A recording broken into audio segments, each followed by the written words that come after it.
Boa tarde a todas e todos. É uma satisfação revê-los e retomar as atividades aqui do IRI.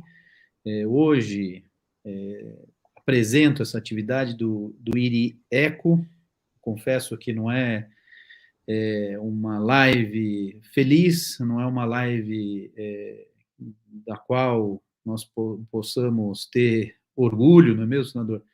É uma live sobre um fato muito grave, que diz muito sobre o Brasil atual, e eu só gostaria de participar dessa abertura para, em primeiro lugar, agradecer ao senador Jorge Viana, que lidera o IRIECO e que prontamente se colocou em marcha para organizar essa atividade.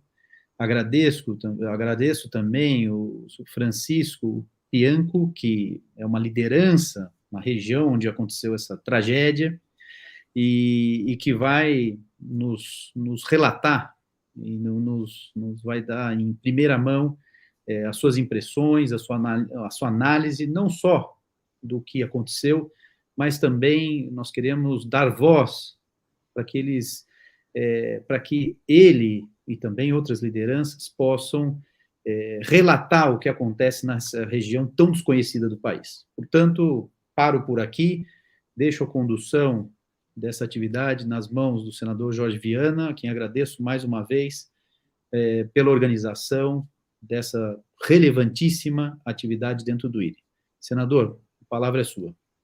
Então, eu queria lamentar que estejamos aqui para fazer um encontro que conversa sobre cada vez mais se caracterizando como uma grande tragédia na Amazônia brasileira, né?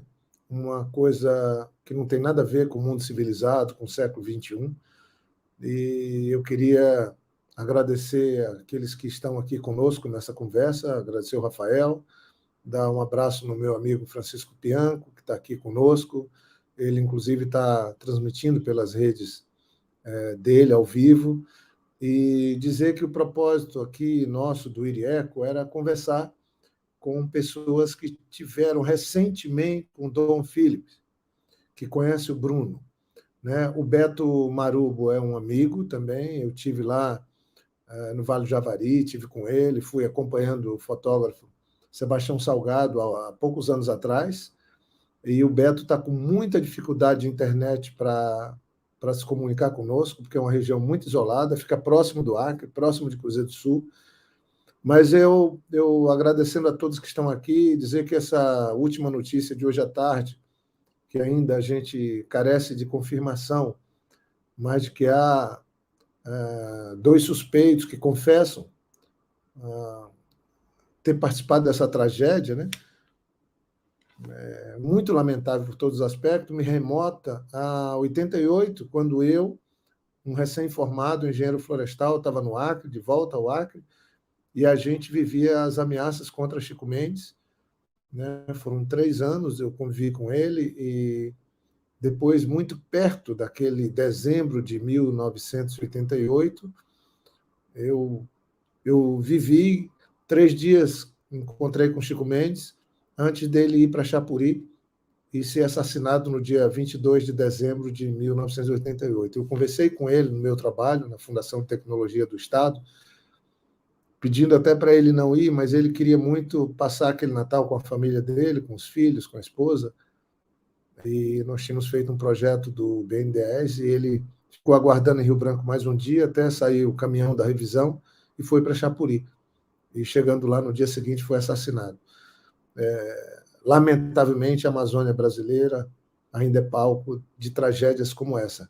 Eu queria aqui passar para o Francisco Pianco, um amigo, que esteve com o Dom Phillips recentemente, ele até gravou nas redes dele, falou comigo por telefone, porque o Dom Phillips esteve lá no Povo Axaninca, onde o Francisco é uma liderança importante, lá em Taumaturgo, na região de Taumaturgo, né? E Francisco foi meu secretário dos povos indígenas quando eu fui governador, deu uma extraordinária colaboração e segue sendo um lutador pelos direitos, pelas causas dos povos indígenas. Francisco, fala para nós aí, além, obviamente, de cumprimentar, que todos que nos acompanham pelo IRIECO. Como é que foi a ida do Dom Philip lá na tua terra, no teu povo? Fale um pouco sobre como é que você vê toda essa situação que a gente vive em relação a esse ataque, essa brutalidade contra o Bruno e Dom.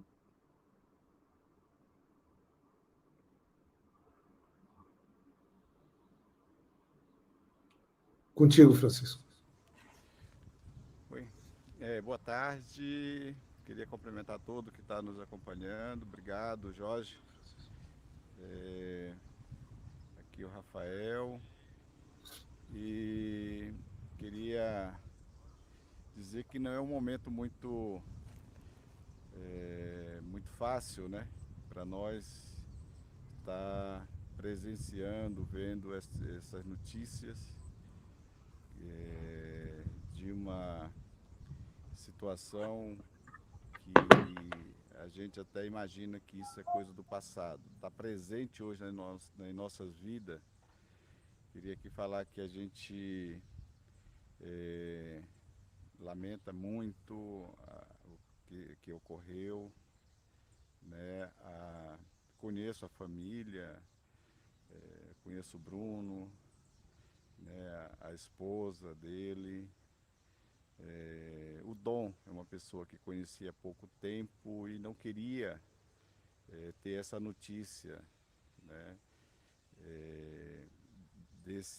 Não queria que isso tivesse acontecido, porque a relação que se criou com ele em pouco tempo é uma relação de ser um parceiro, né? Um amigo, e nós todos estamos sofrendo por essa situação.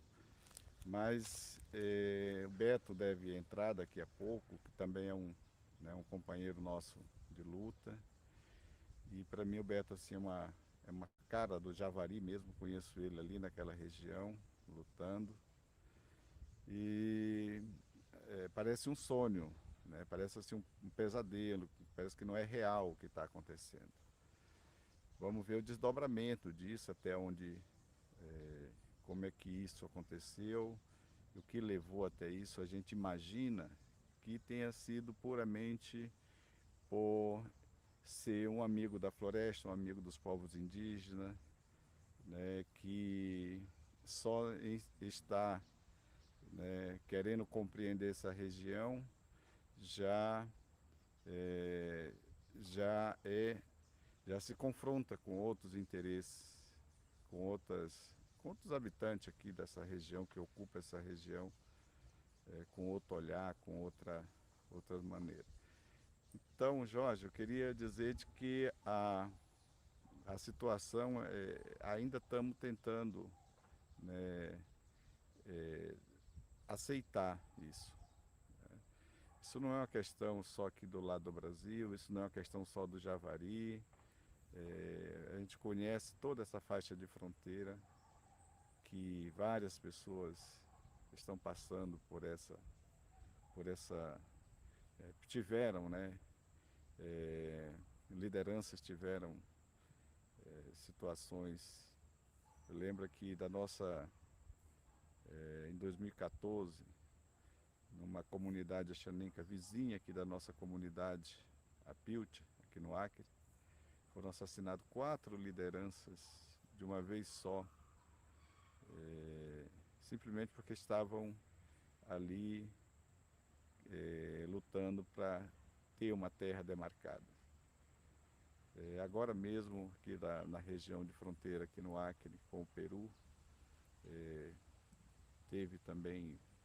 ocorrem muitas ameaças e o crime organizado parece que está crescendo, está se tornando mais poderoso na região. Nós estamos aqui bastante assustados, achando que isso não viria a acontecer mais, e ocorreu com essas 2 pessoas que eu a conheci, e que quando a gente se coloca no contexto, a gente considera perca muito grande, e isso repercute em nossas vidas. Francisco? Uma questão isolada, isso é uma questão muito estruturada. Então a gente precisa ter muito cuidado e sabedoria para lidar com isso. Francisco, como foi essa última ida do Dom Phillips lá no Povo Axaninca, aqui no Acre, com os teus parentes? O que ele estava fazendo? Como é que era essa colaboração que ele fazia? Porque um jornalista experiente, né? Que tudo que escrevia tinha grande repercussão no mundo. Como é que foi isso? Relata quando foi e como é que foi. Olha, ele fez uma visita assim rápida de uns 4 dias, né? E já tinha buscado, né, o contato e ele demonstrou assim muita alegria de ter conseguido chegar até a nossa comunidade, porque ele já tinha estudado bastante a nossa história. Ele falou que era uma oportunidade que ele tinha de confirmar, né,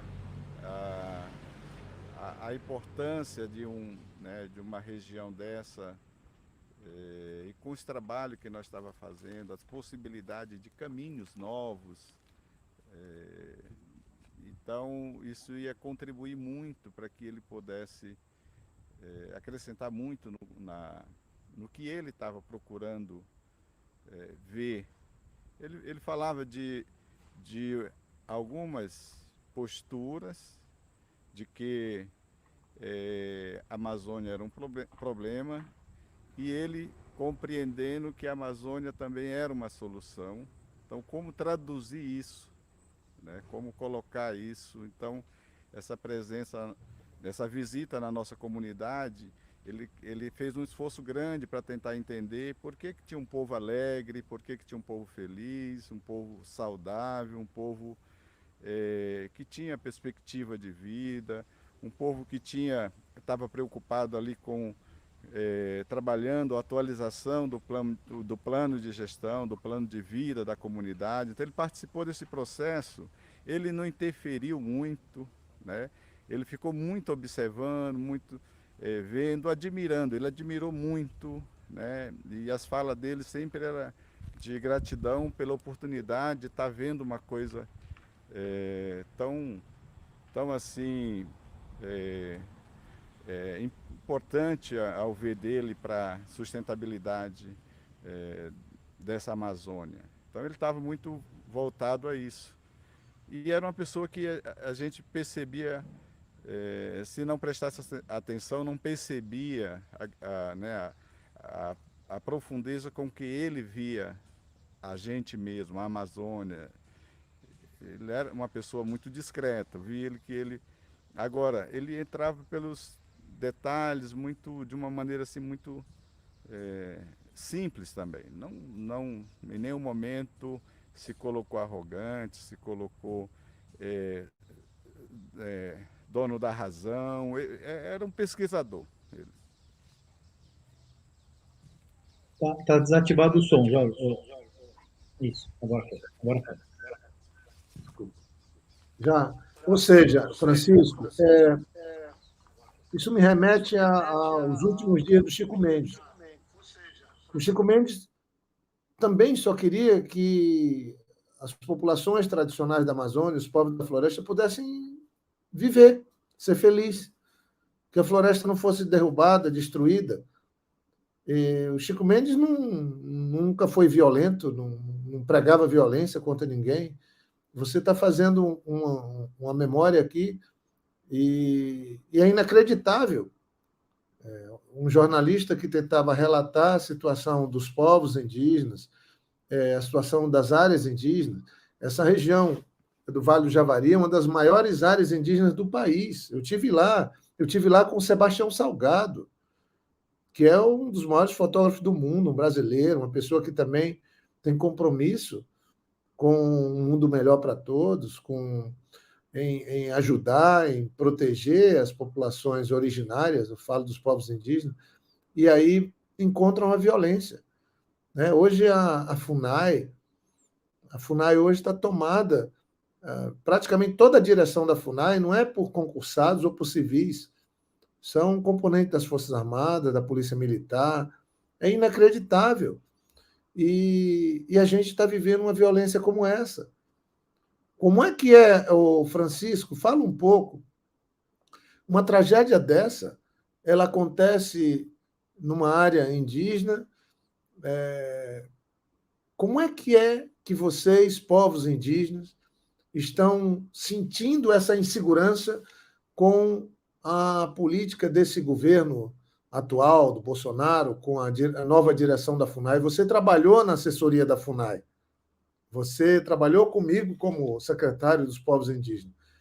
Como é que era o Brasil? Como é que a FUNAI era trabalhada, era tratada há alguns anos atrás e como é que é hoje? Como é que vocês se sentem diante disso? Eu vejo que há uma diferença bastante grande. Primeiro que eu participei do processo de atualização do órgão FUNAI. A FUNAI passou pela reestruturação em 2010, reorganizando a sua instituição para um momento de promoção mesmo dos direitos, né? Proteção e promoção dos direitos dos povos indígenas. Então, inclusive discutimos a política nacional de gestão territorial e ambiental. Então, foram um decreto que foi criado em 2012, creio, ainda no governo Dilma, um processo bem participativo. Então, a gente dali olhava o futuro das comunidades bem estruturadas, bem seguras e bem desenvolvidas. Só que essa visão que eu tinha, que eu achava que era uma FUNAI mais atualizada para o século XXI, ela passou, hoje eu não vejo mais assim. Eu vejo uma FUNAI, pra você ter uma ideia, nesses últimos 3 anos, ela não foi uma vez da nossa terra axanenca. Então está muito distante, o Estado ficou muito longe da gente, através da FUNAI e através dos outros órgãos. Então é como se tivesse aquilo que era uma proposta foi jogado fora e o novo é essa ausência que a gente vê. Então não só o papel da instituição, mas como desestimulou também, dá para ver, né, os próprios servidores da FUNAI com a instituição hoje. Né? Dá para sentir um pouco isso, sem condições de chegar, sem condições de dialogar com as comunidades indígenas. E muitas vezes, você tem uma ideia, numa região aqui, Cruzeiro do Sul, nós temos 2, 3 servidores numa região grande como a nossa, né? Que a época quando ela foi criada, em 2010, 2011, nós chegamos a ter mais de 15 servidores. Então isso demonstra um tamanho da fragilidade das instituições que eram para estar juntas com as comunidades, que não só mudou o rumo, né, a maneira de ver as comunidades, de lidar com as comunidades, mas como também diminuiu a sua capacidade, né, financeira e também de corpo técnico para trabalhar. Então, assim, a gente tem uma sensação de que estamos só, né? Isso é muito ruim, porque se não fosse as nossas comunidades de fronteira para chamar a atenção muitas vezes e dar visibilidade o que está ocorrendo, ninguém sabe o que está acontecendo. É muito triste isso porque, pelo outro lado, a gente percebe que o crime organizado, né, essas frentes, né, que tenta invadir os nossos territórios, eles se organizaram em coletivos também. Hoje o narcotráfico está junto com o madeireiro, com a mineração, com vários outros que antes eram concorrentes, agora não são mais. A gente sente que eles estão organizados para que de várias formas eles cheguem na nossa região. Então é preciso ter um trabalho do Estado muito mais organizado do que o que está agora, porque senão a gente pode ser vencido. A nossa fronteira está desprotegida, a gente precisa trabalhar. A gente não pode deixar de alertar o Estado de que nós ali estamos tão vulneráveis que é capaz de alguém chegar a matar a gente, fazer como o que aconteceu agora, né? Esses sumiços que, né, de pessoas, e depois a gente querer corrigir é tarde, porque vida não se volta, né? Quando vai, já foi. Então agora o Bruno e o Dom já era. Eu acho que a gente precisa trabalhar muito para que o Estado não possa perder a sociedade de estar do seu lado. Nós temos que acreditar no Estado e chamar o Estado para cumprir com o seu papel, porque nós não vamos entrar em guerra com o tráfico, com esse crime organizado, porque nós vamos perder, nós não estamos armados para isso. Então a única proteção nossa é um Estado ativo, presente em nossas comunidades. A gente está preocupado com essa ausência. Muito bem. Eu queria. O Beto Marubo está tentando mandar áudio lá do Vale do Javari, exatamente onde aconteceu essa tragédia, onde esteve pela última vez o Dom Phillips e onde o Bruno também estava, né? Assim que o áudio dele, se ele conseguir com algum espaço de uma internet razoável, mandar, eu vou encaminhar aqui e a gente vê se a gente consegue ouvir durante essa nossa conversa ainda. Ele está gravando e mandando aqui. Tomara que eu consiga, porque eu queria compartilhar com vocês. Eu falei com ele.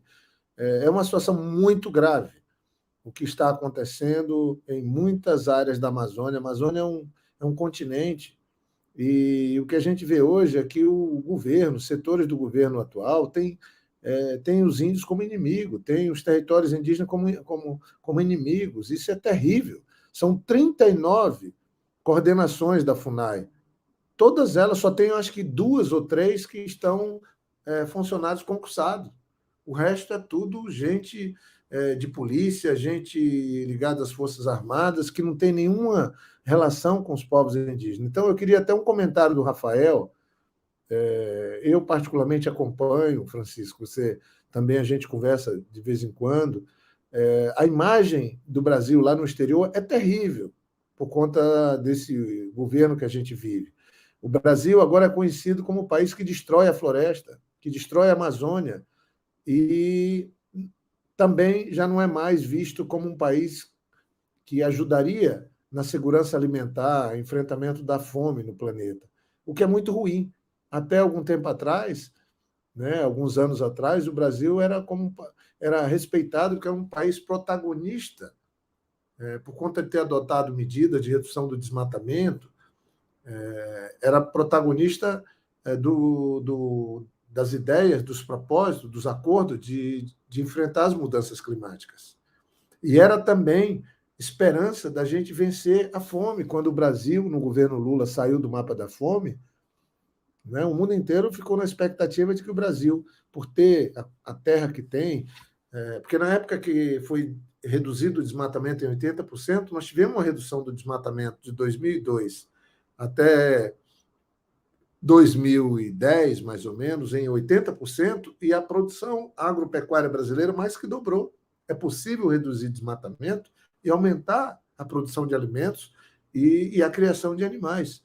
O que nós estamos tendo hoje é um aumento do desmatamento, né, ilegal, o empoderamento de organizações criminosas que atuam na Amazônia, uma conexão de facções criminosas com garimpo, com grileiros de terra, que agora culminou com essa tragédia que tem uma repercussão mundial, e do jeito que nós estamos lendo, uma tragédia, né? Tem 2 pessoas confessando, ou pelo menos é a última notícia que temos, de que fizeram uma coisa muito perversa com 2 pessoas que só queriam defender respeito aos povos indígenas, defender a natureza e contar histórias sobre povos que vivem na Amazônia. Então, eu queria que o Rafael pudesse falar um pouco como é que ele imagina a repercussão negativa, ou a repercussão que seja, para o Brasil no mundo afora. Enquanto eu vejo aqui se chega o áudio do Beto, por favor. Muito bem, senador.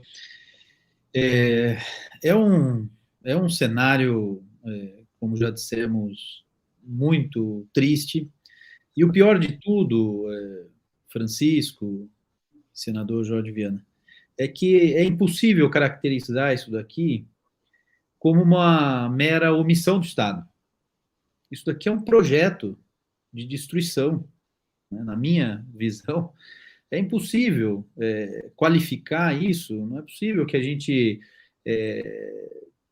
não pode ser ingênuo a ponto de entender que depois de tantos anos da nossa construção, veja, Jorge, você estava acabando de relatar e fazer o paralelo com Chico Mendes, nós temos uma máquina de matar na Amazônia, né? E aí sempre os que são pegos ou que reconhecem os crimes são também pessoas simples, vítimas da mesma máquina. E aí eles reconhecem esses crimes e tudo continua igual, né? E os autores e aqueles que engendram essa máquina perversa, esse projeto de destruição da Amazônia seguem impunes e operando, cada qual em seu território aí e cada qual no seu negócio, né? É um capitalismo estado bruto que se opera na Amazônia. E é isso, o Francisco colocou muito bem, muito bem. É o Estado que tem que atuar, é o Estado o único capaz de resolver essa situação, e nós precisamos de uma atuação urgente, e obviamente essa situação não se dará e não se operará sob um governo Bolsonaro. Isso é uma constatação das mais óbvias, né? Não é nenhuma questão ideológica, nada disso, né? Desde sempre, Bolsonaro se colocou como um inimigo dos povos originários e da Amazônia. Então, é triste ver mais vítimas desse projeto nefasto na Amazônia brasileira. Mas, por favor, Jorge. Não, então, é muito importante essa tua observação. Eu fui relator do Código Florestal, que está completando 10 anos agora, né? O Código Florestal, quando eu relatei, foi muito complicado. É uma lei que trata do uso da terra, é uma lei que trata de proteger o meio ambiente para gerações futuras. É uma lei que tenta criar um ambiente de harmonia entre quem planta, quem cria e quem quer dizer, quem produz e o meio ambiente. Eu falo sempre e falava que ninguém pode criar e plantar e produzir se não tiver o meio ambiente como aliado. Então, nós estamos enfrentando agora uma situação extrema, que são os eventos climáticos extremos. Se você olhar, nestes 6 meses desse ano, por conta dos eventos climáticos extremos no Brasil, estou falando de Pernambuco, mais recentemente, São Paulo, Minas Gerais, Rio de Janeiro, morreram mais de 25% das pessoas que morreram em decorrência de chuva nos últimos 10 anos. Então, está tendo um agravamento dos eventos climáticos, e num país tropical como o nosso, isso nós vamos sentir mais fortemente ainda. Então, as populações indígenas, o Francisco, eu conheço a área, já tive algumas vezes no povo Axaninca, uma área daquela, do jeito que eles tratam, do jeito que eles cuidam, do jeito que eles vivem, aquela é uma área fundamental para a gente poder enfrentar o problema das mudanças climáticas, porque onde tem menos desmatamento é nas áreas indígenas. Claro. Isso é solução para o Brasil. E hoje eu acho que o governo vê o povo indígena, as áreas indígenas, como se fosse um problema para o Brasil. Isso é muito sério. E acho que todos nós que vivemos nas cidades, nos estados, nós temos que levantar nossa voz para garantir uma proteção, um cuidado a esses parentes, a esses povos originários, que são os povos indígenas. É muito sério a ameaça que nós estamos vivendo. Aí, certamente, estão usando pessoas sofridas também, pegando garimpeiros, pessoas que estão aí se aventurando. Mas eu acho que não basta prender suspeitos de assassinarem lideranças, de ameaçarem lideranças. Nós temos que saber quem manda, quem são os mandantes. No caso do Chico Mendes, foi mais ou menos isso. Então, Francisco, lamentavelmente aqui, o Beto tem tentado insistentemente gravar e mandar, mesmo que seja áudio, não está conseguindo. Eu tenho falado até com os nossos auxiliares, as pessoas que nos colaboram conosco aqui no Irieco, mas, assim, essa tragédia, eu acho, o Francisco conhece muita gente, nós conhecemos no mundo inteiro pessoas que visitam a Amazônia, visitam o Acre, pessoas que são aliados. Às vezes a gente tem o inimigo brasileiro e tem um aliado estrangeiro. É estranho isso. Francisco, como é que você vê, como é que nós podemos fazer para que o Congresso Nacional, para que o governo, que a FUNAI, possa mudar essa postura de ver os índios como inimigos, de ver as terras indígenas como algo ruim, em vez de enxergar como parte da solução para a Amazônia e para o Brasil, como vocês são. Eu conheço, eu visitei e visito muitas áreas indígenas. É inacreditável como a gente aprende, como a gente encontra situações que são cheias de sabedoria, de ensinamento, sabe? Eu volto muito melhor quando eu vou passar a temporada junto a povos indígenas. Eu queria era que todos que vivem nas cidades pudessem ter o que eu tive, que eu tenho. E aí entra um governo negacionista, entra um governo que distribui armas, entra um governo que tira direitos, entra um governo que agora põe sob ameaça povos tradicionais. E essa tragédia agora eu acho que vai deixar o Brasil numa situação vexatória diante das Nações Unidas, diante do mundo civilizado. Francisco.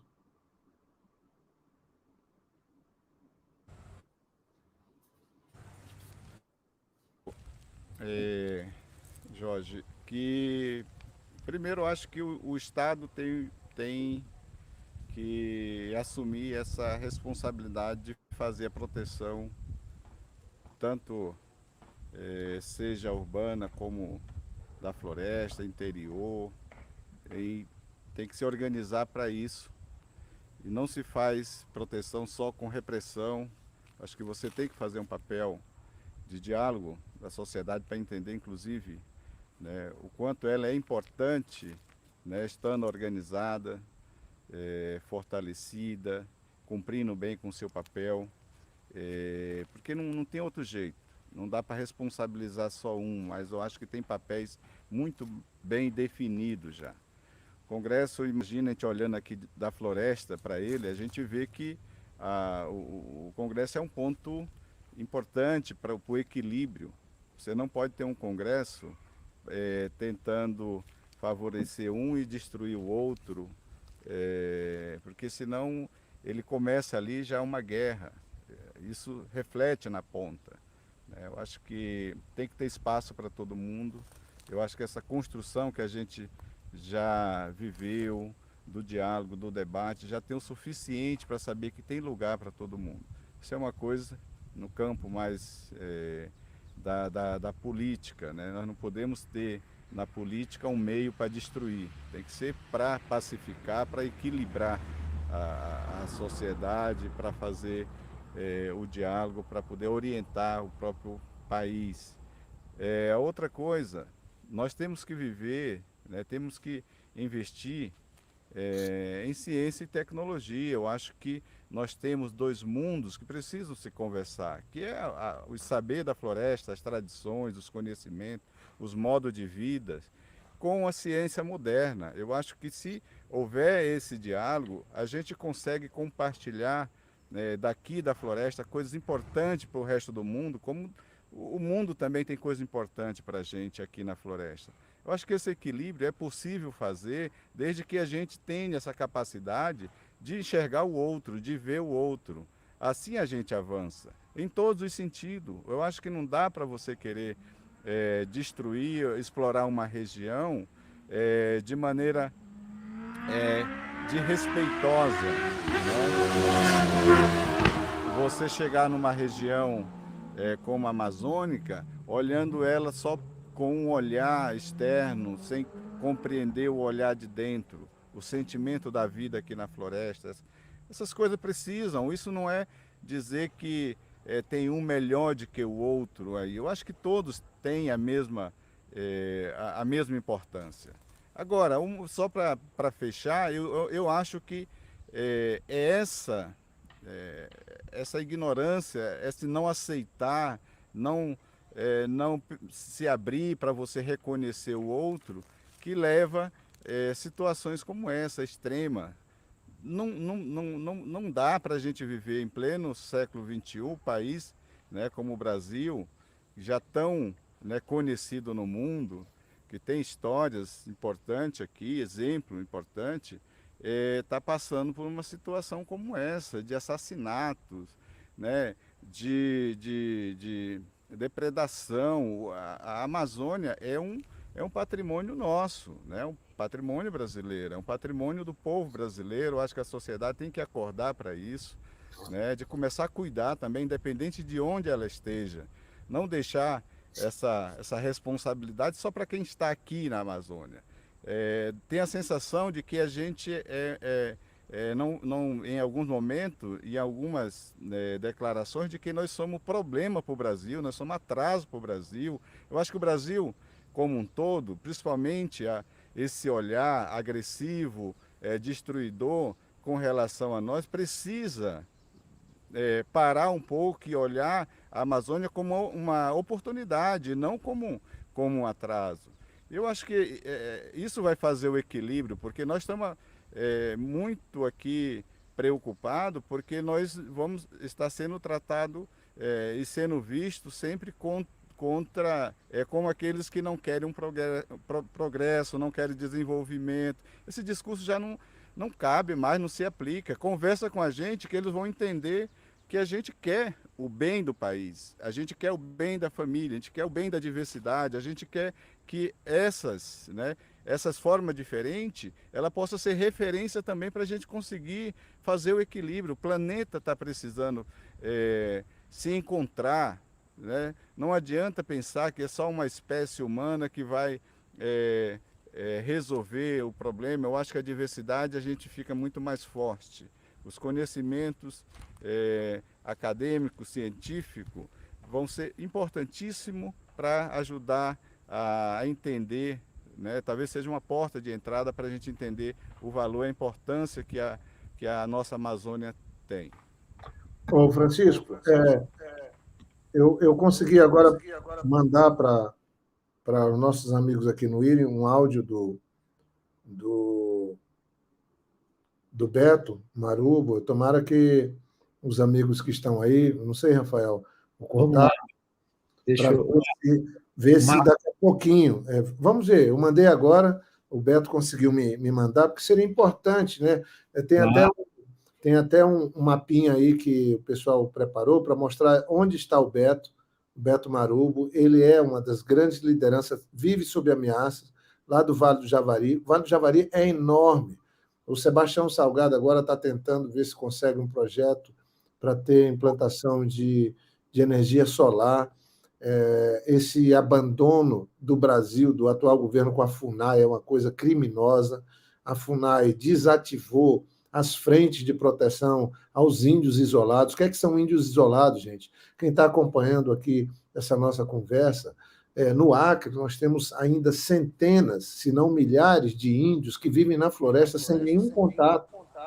São populações que a gente não tem a caracterização ainda dela, que tronco indígena que e eles vivem na floresta, sem nada daquilo que a gente acha que é fundamental para viver, né? E a FUNAI tinha um programa de proteção aos índios isolados, era uma referência para o mundo, né? O Meirelles trabalhou muito aqui no Acre com isso, e agora a FUNAI desativou as frentes de proteção. É uma coisa criminosa.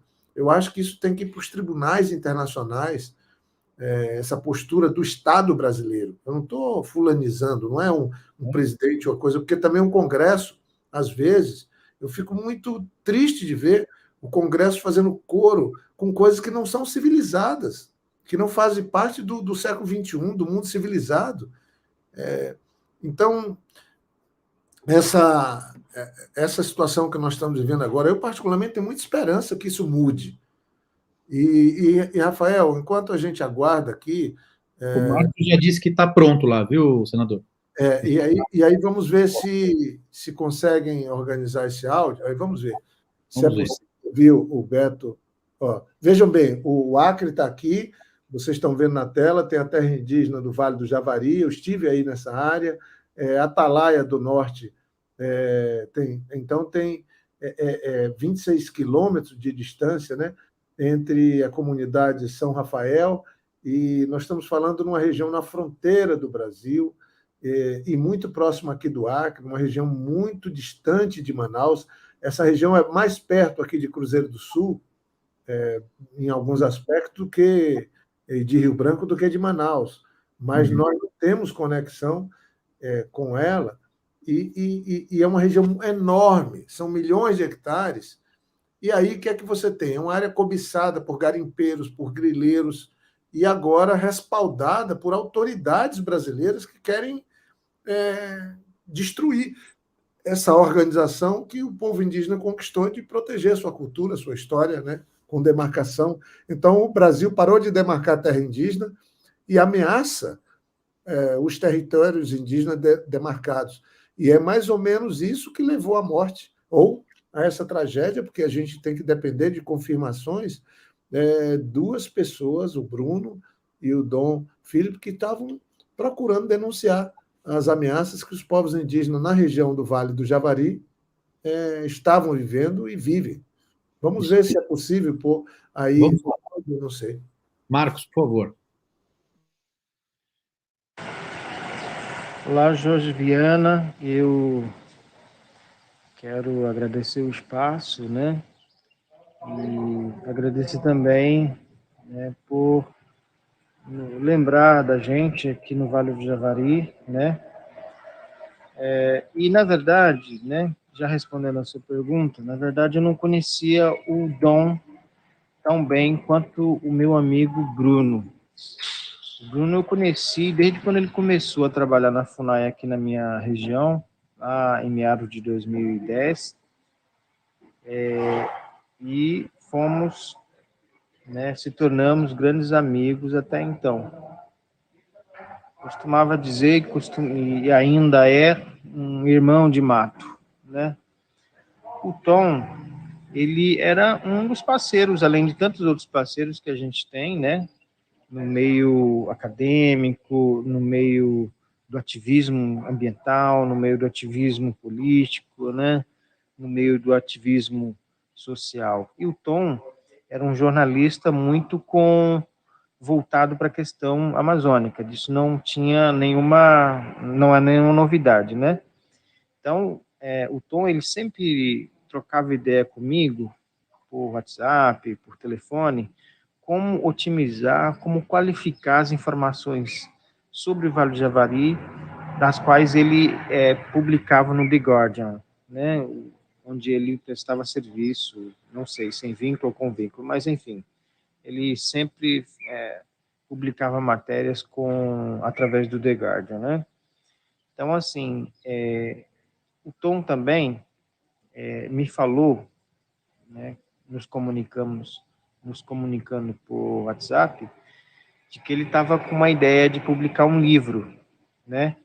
E como ele já tinha ido a uma expedição junto com o Bruno aqui no Vale do Javari, e ele soube posteriormente que eu e o Bruno, a gente tinha montado a equipe de vigilância indígena, né? Ele queria também fazer uma entrevista com os integrantes dessas equipes, né, de vigilância indígena, como uma informação a mais, né? Então, eu conheci o Dom nesse contexto, né? O Bruno não, o Bruno éramos irmãos de mato, né? Eram muitos amigos, né? Eu tinha uma relação muito forte com o Bruno, era quase diária, né? Onde a gente trocava ideia, fazíamos planejamento, inclusive as equipes de vigilância foram uma ideia da gente, né?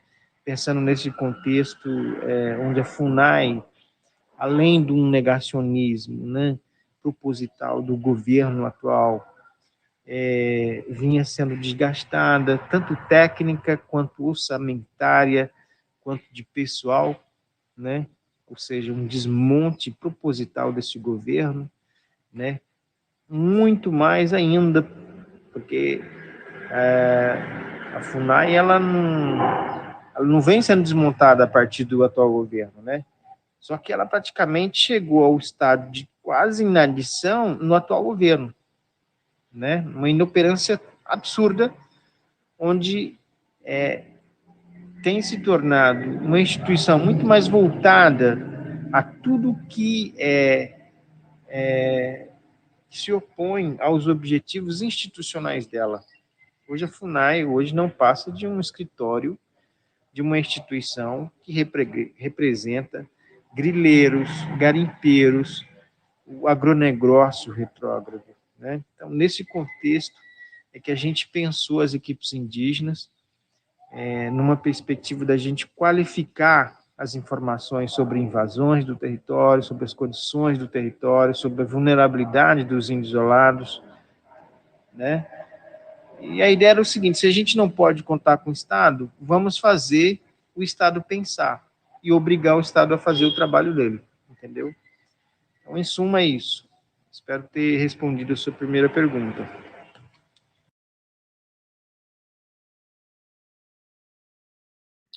Jorge, tá aí, agora foi. Nós estamos tendo o privilégio de ouvir um depoimento de um amigo querido, muito especial, o Beto Marubo. Ele está lá em Atalaia do Norte, a 26 quilômetros da comunidade São Rafael, que é onde houve essa tragédia, onde houve o desaparecimento do Bruno e do Dom.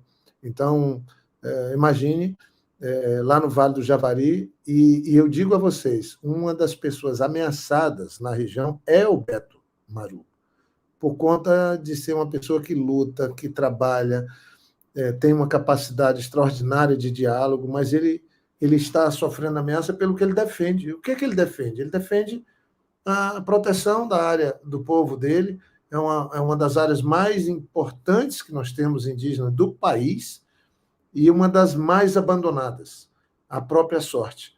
E o resultado é esse, né? Que a gente está, lamentavelmente, vivendo aqui. Eu estou triste de ver e vou mandar mais um áudio agora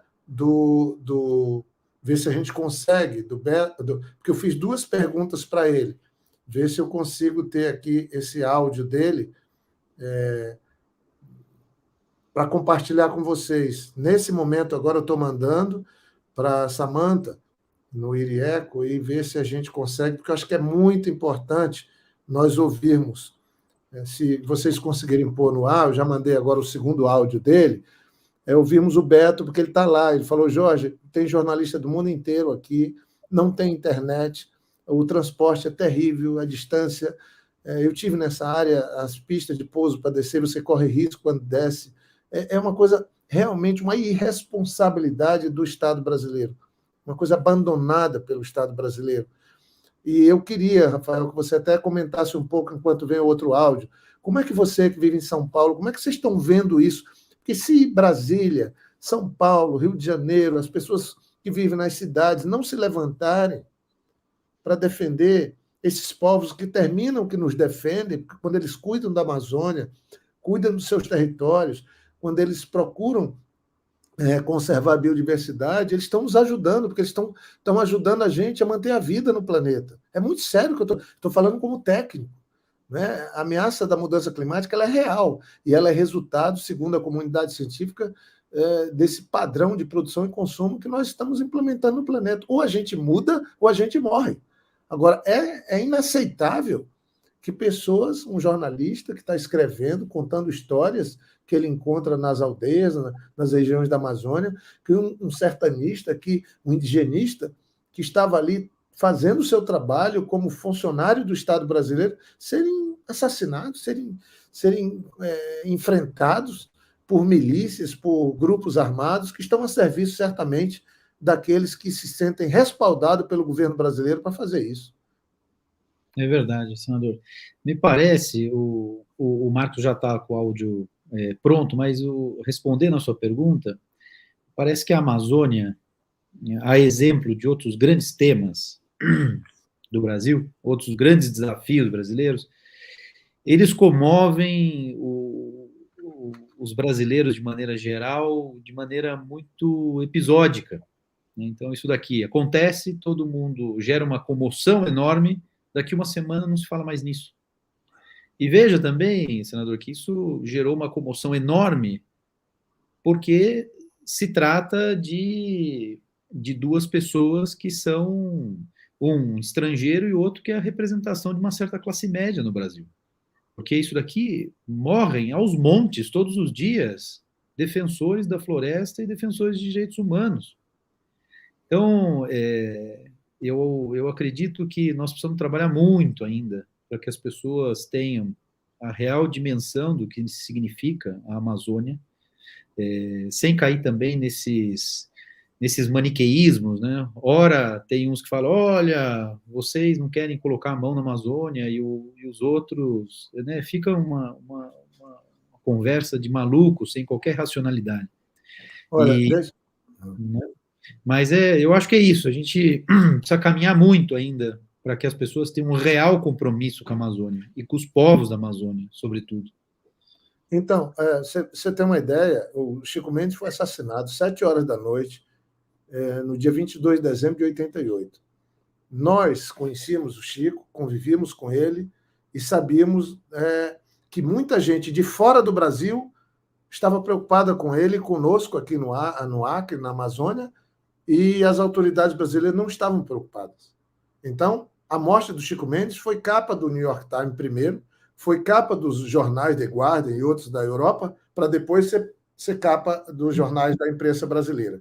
Dessa vez, nós temos uma pressão também internacional enorme, por conta do desaparecimento, né, do Bruno e do Dom. E eu fico tentando imaginar agora, com se for confirmado isso, essa coisa de crueldade com que a imprensa está mostrando o que houve no assassinato dele, se isso for confirmado, a imagem nossa, isso é uma coisa terrível, é demolidora para o Brasil. Então, era bom a gente ouvir, porque eu sei que quem está nos acompanhando aqui nessa conversa, e eu fiz questão de organizá-la assim, ouvindo o Francisco Pianco, né, do Povo Axaninca, onde o Dom teve recentemente. O Dom teve lá nos Axaninkas, num lugar que eu conheço, há menos de um mês. E também foi lá no Vale do Javari, um lugar que eu também conheço, dentro do estado do Amazonas. Foi lá era lá que ele estava junto com o Bruno e onde aconteceu essa tragédia. E o Beto Marubo, eu acho que agora a gente pode ouvir um áudio até mais longo dele para compartilhar com vocês. Vamos lá.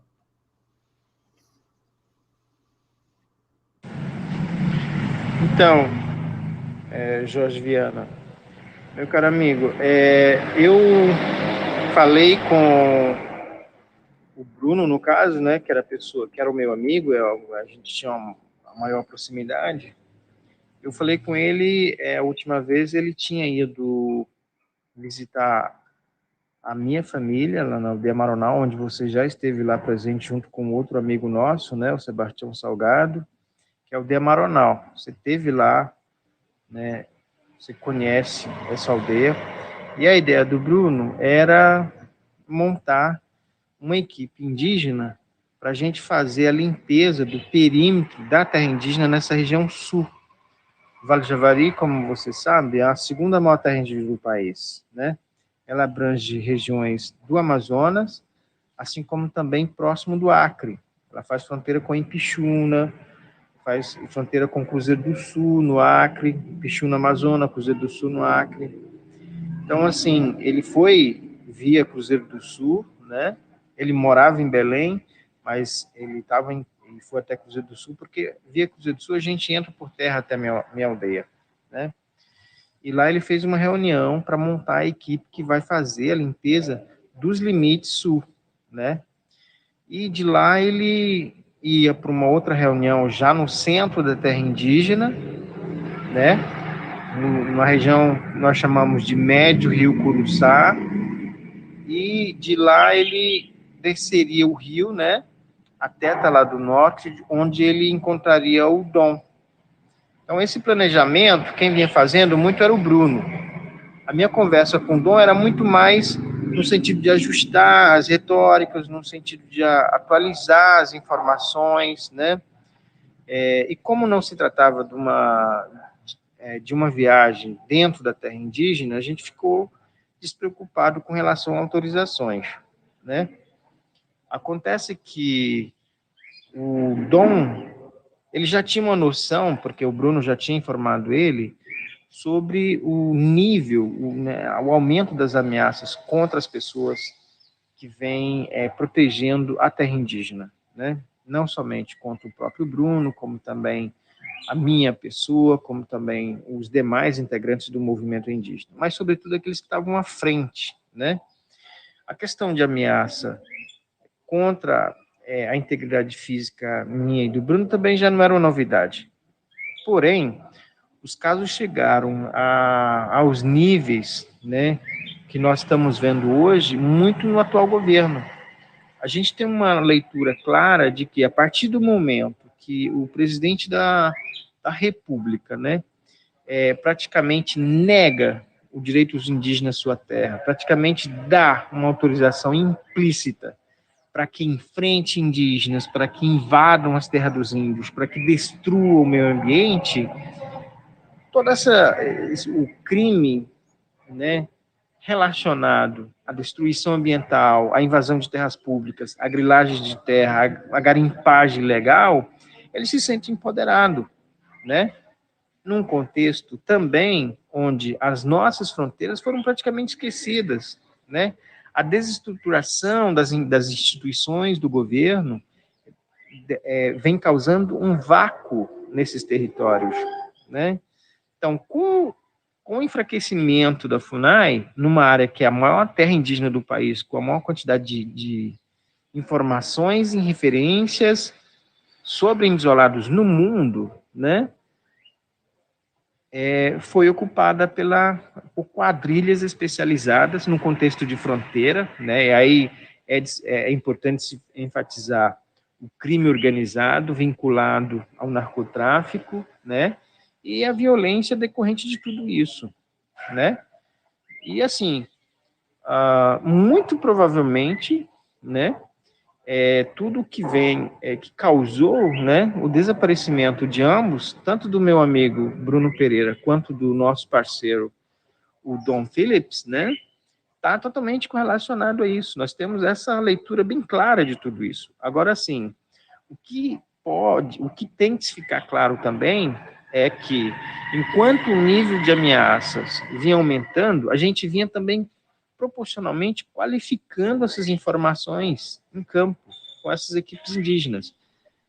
Porque qual era a ideia? Era a gente qualificar essas informações e apresentar para o Ministério Público, a Polícia Federal, sobretudo, para eles tomarem providências enérgicas. E a gente apresentou, isso foi apresentado para a imprensa, uma série de documentos que corroboram o que estou falando, né? Então, assim, a partir do momento que a gente apresenta as informações para o Estado, né, para as autoridades competentes, como o Ministério Público Federal e Polícia Federal, mas as providências não são tomadas no tempo que deve acontecer, entende?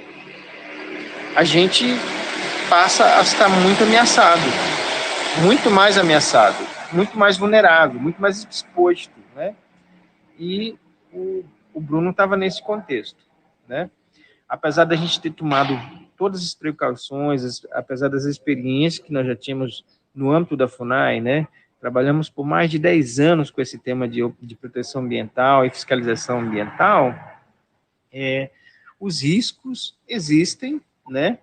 E, infelizmente, no caso do meu amigo, nós temos aí um desaparecimento, né, que já beira aí os 11 dias, aqui na cidade de Atelar do Norte, com um grande aparato das forças de segurança, né, da Polícia Federal, das polícias civil, militar, ambiental do estado do Amazonas, porém sem um desfecho, né? Ainda não temos, hoje talvez a gente tenha alguma informação concreta das buscas, né, esperar pelo informe da Polícia Federal, mas é muito triste o que aconteceu. E eu acredito que o legado desses grandes heróis do Brasil, desses grandes heróis amazônicos, né, e você viu a história do Chico Mendes, né, E, caramba, em pleno século XXI, nós estamos tendo que lidar com esse tipo de tragédia, com esse tipo de dilema, né? O Brasil, infelizmente, né, negando, né, isso expõe, né, totalmente, se contrapõe, né, a essa realidade amazônica, né? A partir do momento que o governo diz que não, estão com essa retórica de soberania nacional, de que o Brasil tem que ter os poderes na Amazônia, conversa para boi dormir, como nós estamos vendo, né? A criminalidade é quem está mandando e as instituições totalmente destruídas, né? Apáticas, inativas, né? E, infelizmente, é isso, né? O resultado de todas as questões é o que nós estamos vendo, né? E o Vale do Javari, vale ressaltar, ele não é exceção do contexto que está acontecendo em todas as terras indígenas. Nós temos aí retrocessos lamentáveis, né? E que vem causando perigo de vida aos indigenistas, aos ambientalistas, populações indígenas, ribeirinhos, que dependem dessa região intacta e protegida. Então, eu queria aqui, eu acho que nós já estamos aqui na fase final. O Francisco mandou uma mensagem, também falando que está com dificuldade de internet, pedindo desculpas, mas eu acho que esses dois, a fala do Francisco, essas duas figuras que falaram com muita propriedade, porque são povos indígenas, são parentes indígenas, eu acho que ajudaram a gente a entender um pouco mais a complexidade do que a gente está vivendo no Brasil. E eu fico muito preocupado, porque eu adoro o Beto Marubo, é uma pessoa extraordinária, um ser humano incrível. A gente aprende quando convive com ele, sabe? Eu tenho um sentimento muito bom com ele. Falei com ele há pouco tempo atrás. Ele está correndo risco de vida. Por quê? Porque ele só quer que as áreas indígenas, dos parentes dele, do povo dele, sejam mantidas. Eles estão tentando fazer proteção eles mesmos para as áreas. Esse era o projeto do indigenista Bruno, né? Esse era o que o jornalista estava procurando cobrir, o Dom. Então, assim, eu até peço aos amigos do IRI, nós temos várias coordenações do IRI aqui, que os setores que tratam de direitos humanos, que tratam do direito em si, possam pegar, quem sabe, esse depoimento do próprio Beto aqui dado no IRI Eco, e a gente transformar isso em uma manifestação formal para tribunais internacionais de direitos humanos. Nós temos lá a Corte de São José, na Costa Rica, que trata de direitos humanos, nós temos a AIA, nós temos as Nações Unidas, nós não podemos não fazer nada, né? E lamento que hoje uma elite das Forças Armadas, eu tenho muito respeito, sempre trabalhei como senador, procurando colaborar com as Forças Armadas, mas tem uma elite nas Forças Armadas que usa uma retórica completamente equivocada, que está, pelo menos, atrasada em 100 anos, como se ameaça a Amazônia aos povos indígenas, seja do estrangeiro. Quem ameaça hoje os povos indígenas na Amazônia são organizações criminosas brasileiras. Lamentavelmente, a gente, às vezes, tem aliados fora do Brasil para as populações tradicionais e não encontra em Brasília. Em Brasília, o que a gente encontra é a cumplicidade no atual governo com uma ação criminosa que acontece contra o meio ambiente, contra as florestas e contra as populações tradicionais. Isso está em praticamente todo o Estado. Então, eu não sei, Rafael, mas eu acho que nós podíamos encerrar aqui, porque esse depoimento do Beto Marubo foi muito importante e nós estamos vivendo esse dia trágico no Brasil, onde chegam informações que nos levam a viver ou a pensar em uma barbárie, né? Imagine o que é que duas pessoas que estão passando por um rio, procurando defender aqueles que não têm voz, aqueles que são parte da nossa história, serem assassinados brutalmente, enfim, com muita crueldade, como a imprensa tem noticiado. Eu fico triste. Tem horas que eu tenho vergonha de ser brasileiro, né? E há alguns que fazem essas maldades, que estimulam a criminalidade, que estimulam a agressão ao meio ambiente, se pegam na própria bandeira brasileira para fazer isso. Eu fico muito triste com o Brasil desse tempo. Mas eu tenho esperança que o Estado democrático de direito possa se impor, que a democracia possa prevalecer, que o respeito ao meio ambiente e às populações tradicionais possam prevalecer. Fiz o paralelo do que está ocorrendo hoje, lá no Vale do Javari, né, aqui na Amazônia, com o que houve com Chico Mendes na década de 80. E lamento que, passado tanto tempo, o Brasil ainda tenha que conviver com tragédias como essa. Eu passo a você, Rafael, então. Muito obrigado por tua colaboração aqui e ajuda de toda a equipe do IRI. Imagina, Jorge, a gente que agradece muito especialmente a sua disposição em organizar rapidamente essa atividade, que, como eu imaginava, foi muito esclarecedora. Tivemos um público muito bom nos acompanhando e sobretudo, demos voz àqueles que têm de ser ouvidos, né, Jorge? Eu acho que esse é o mais importante. Então, de modo que creio que cumprimos aqui a nossa missão e vamos, obviamente, acompanhar não só o desfecho desse caso, mas continuaremos na trincheira em favor dos povos originários, em favor da nossa Amazônia, sob a sua batuta. Tá? Obrigado mais uma vez, senador, e agradecemos a companhia de todas e todos aqui. Um abraço. Tchau, tchau. Um abraço.